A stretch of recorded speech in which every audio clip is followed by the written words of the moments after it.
नमस्कार, स्वागत है आप सबका राजनीति के इस अखाड़े में। मेरा नाम है अजय सेतिया।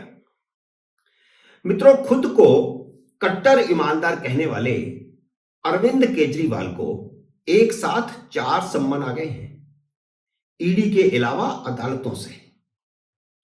केजरीवाल का हाल यह हो गया है कि एक ईंट उठाओ तो 10 घोटाले निकलते हैं। अब नया घोटाला सरकारी जमीन पर कब्जे का है। वैसे तो यह सबको पता ही था कि अरविंद केजरीवाल ने 2016 में बिना अलॉटमेंट के सरकारी जमीन पर कब्जा करके आम आदमी पार्टी का दफ्तर बना लिया था। आप उन दिनों के अखबार खोलोगे तो इस तरह की खबरें आपको मिल जाएंगी। जमीन केंद्र सरकार की थी, लेकिन अरविंद केजरीवाल ने अपनी दिल्ली सरकार से पार्टी के नाम पर अलॉट करवा लिया। 2015 में शायद 31 दिसंबर की बात थी। असल में उस जमीन पर कुछ कोठियां बनी हुई थी जो केंद्र सरकार ने दिल्ली सरकार के मंत्रियों और दिल्ली सरकार के आईएएस अफसरों के लिए अलॉट की थी। इनमें से एक कोठी दिल्ली के ट्रांसपोर्ट मिनिस्टर को अलॉट की गई थी। अरविंद केजरीवाल ने चालाकी क्या की कि ट्रांसपोर्ट मिनिस्टर से वह कोठी खाली करवा करके उनको दूसरी कोठी अलॉट करवा दी और उस कोठी पर आम आदमी पार्टी का दफ्तर बना लिया, उस पर कब्जा कर लिया। बाद में केंद्र सरकार ने वह जमीन हाई कोर्ट को अलॉट कर दी, क्योंकि जमीन तो केंद्र सरकार की थी। अरविंद केजरीवाल की आम आदमी पार्टी को जब राष्ट्रीय दल की मान्यता मिली तो उन्होंने बगल के प्लाट पर भी कब्जा कर लिया।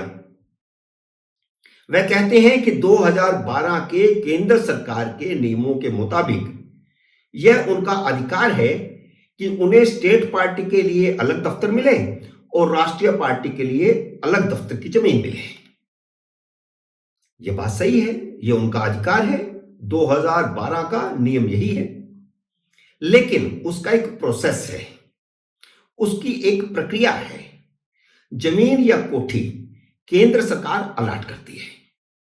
दीनदयाल उपाध्याय मार्ग पर राजनीतिक दलों, सरकारी संस्थाओं और सामाजिक संस्थाओं को जितनी भी जमीनें अलॉट की गई हैं, जितने भी प्लॉट अलॉट किए गए हैं, केंद्र सरकार ने बाकायदा तय कीमत वसूल करके उन्हें अलॉट किया है।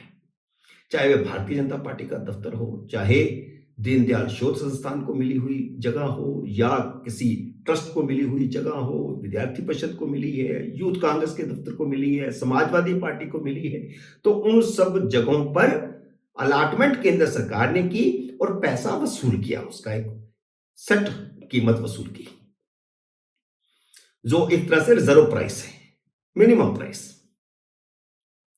लेकिन कट्टर ईमानदार केजरीवाल ने जमीन पर बिना कोई पैसा दिए अवैध कब्जा कर लिया। कोई अलॉटमेंट भी नहीं है केंद्र सरकार से। अब सुप्रीम कोर्ट ने 19 फरवरी तक जमीन खाली करके हाई कोर्ट के सुपुर्द करने को कहा है, क्योंकि केंद्र सरकार ने उस जमीन को हाई कोर्ट को अलॉट किया है। तो केजरीवाल अब हाथ पैर जोड़ रहे हैं, खुद को बेगुनाह बता रहे हैं। उन्हें डर है कि सुप्रीम कोर्ट ने उनके दफ्तर पर बुलडोजर चला दिया तो उनकी जो बची खुची इज्जत है वह भी मिट्टी में मिल जाएगी। वैसे अब दिल्ली के लोग जानते हैं कुछ बचा नहीं। इसलिए 16 फरवरी को अपनी सफाई देते हुए आम आदमी पार्टी ने सुप्रीम कोर्ट में एक हल्फिया बयान दिया है, जिसमें कहा गया है कि यह जमीन उसे 2015 में दिल्ली सरकार ने अलॉट की थी। अरे भाई, दिल्ली सरकार की जमीन ही नहीं है तो वह अलॉट कैसे कर सकती है? अब वह इस मामले में दिल्ली सरकार के अफसरों को फंसाएंगे, जैसे शीश महल के मामले में भी दिल्ली सरकार के अफसर फंसे हुए हैं। केंद्र सरकार ने दिल्ली सरकार के मंत्रियों और दिल्ली सरकार के आईएएस अफसरों के लिए वहां पर कोठियां अलॉट की थी। दिल्ली सरकार उसे आम आदमी पार्टी को कैसे दे सकती है? केजरीवाल ने अफसरों पर दबाव डालकर उनसे अवैध अलॉटमेंट करवा ली। 13 फरवरी को चीफ जस्टिस डीवाई चंद्रचूड़ ने आम आदमी पार्टी को फटकार लगाई और आदेश दिया कि दिल्ली के चीफ सेक्रेटरी तुरंत बैठक बुलाएं और इस जगह को हाईकोर्ट के सुपुर्द करने के लिए कार्रवाई शुरू करें। और बैठक में जिन जिन अफसरों को बुलाना है, हाईकोर्ट के अफसर हों, चाहे वित्त सचिव हों, चाहे जमीन के अलॉटमेंट के संबंधित अफसर हों, उनको बुला करके चीफ सेक्रेटरी इस पर कार्रवाई शुरू करें। ये 13 तारीख को उन्होंने सुप्रीम कोर्ट ने फटकार लगाने के बाद आदेश दिया और ये कहा कि अगली सुनवाई 19 फरवरी को होगी। अब जो एफिडेविट केजरीवाल ने 16 फरवरी को सुप्रीम कोर्ट में दाखिल किया है, उसमें कहा गया है कि केंद्र सरकार ने 2023 में जो प्लाट हाईकोर्ट को अलॉट किया है वह 2015 से उसके कब्जे में था। तो कब्जे में था तो केंद्र सरकार अलॉट नहीं कर सकती। वाह, देखिए यह कट्टर ईमानदार सुप्रीम कोर्ट में एफिडेविट करके कह रहा है कि अवैध कब्जे को वैध बता रहा है। हैरानी की बात यह है कि केजरीवाल ने एफिडेविट में केंद्र सरकार के भू आवंटन विभाग पर भी छींटाकशी की है और छींटाकशी करते हुए कहा है कि उसने हाईकोर्ट को जमीन अलॉट करते समय जांच ही नहीं करवाई कि जमीन खाली भी है या उस पर किसी का कब्जा है। अब क्योंकि उनका अवैध कब्जा है तो वह अलॉट नहीं की जानी चाहिए थी। गजब की दलील है और एफिडेविट में कह रहे हैं, कोई शर्म नहीं। यानी किसी के अवैध कब्जे को केंद्र सरकार जायज मान ले और वह जमीन किसी को अलॉट न करे। उसने कब्जा कर लिया तो उसे कब्जा रहने दें। केजरीवाल को पता है कि अवैध कब्जा तो उसे खाली करना पड़ेगा और अगर हाईकोर्ट को अलॉट ना की होती तो वह कतई खाली नहीं करता।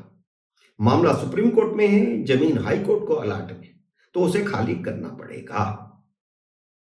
तो इसलिए उसने एफिडेविट में कहा है कि उसके दफ्तर पर बुलडोजर ना चलाया जाए, उसे नई जगह अलॉट कर दी जाए, वह वहां दफ्तर जाकर के बना लेंगे और लोकसभा चुनावों के बाद इस जगह को खाली कर देंगे। सुप्रीम कोर्ट अब इस मामले में 19 फरवरी को सुनवाई करेगी तो देखते हैं कि सुप्रीम कोर्ट का रुख क्या रहता है। लेकिन यह एक बात तो शीशे की तरह साफ हो गई है कि कट्टर ईमानदार कितना ईमानदार है। ईडी ने शराब घोटाले में पूछताछ का छठा नोटिस 19 फरवरी को हाजिर होने का दिया हुआ है। सेशन कोर्ट ने इसी मामले में 17 फरवरी को तलब किया हुआ है। अब गुजरात हाई कोर्ट ने मोदी की डिग्री वाले मामले में कोर्ट में हाजिर होने को कह दिया है। केजरीवाल और संजय सिंह ने मजिस्ट्रेट की कोर्ट के सम्मन को पहले सेशन कोर्ट में चुनौती दी। सेशन कोर्ट ने उसे मंजूर नहीं किया, कहा कि कोर्ट में पेश होना पड़ेगा। फिर वे हाई कोर्ट चले गए तो अब हाई कोर्ट ने भी 16 फरवरी को साफ कर दिया है कि उन्हें मजिस्ट्रेट की अदालत में पेश होना पड़ेगा। उन पर मानहानि का मुकदमा है और गुजरात हाई कोर्ट ने कहा है कि जाकर पेश हो। बकरे की मां कब तक खैर मनाएगी? अभी तो 35 प्रिंसिपलों की अवैध नियुक्तियों का मामला भी फंसने वाला है। फर्जी सर्टिफिकेटों पर, फर्जी अनुभव पर 35 लोगों को प्रिंसिपल बना दिया है। तो इसमें भी काला खेल तो हुआ है। मित्रों, उम्मीद है मेरा ये वीडियो आपको पसंद आया होगा। इसे लाइक और शेयर कीजिए। अगर आपने मेरे YouTube चैनल को सब्सक्राइब नहीं किया तो कृपया सब्सक्राइब करके अपना आशीर्वाद दीजिए। जल्द ही मिलते हैं अगले वीडियो में किसी अन्य विषय के साथ। तब तक नमस्कार।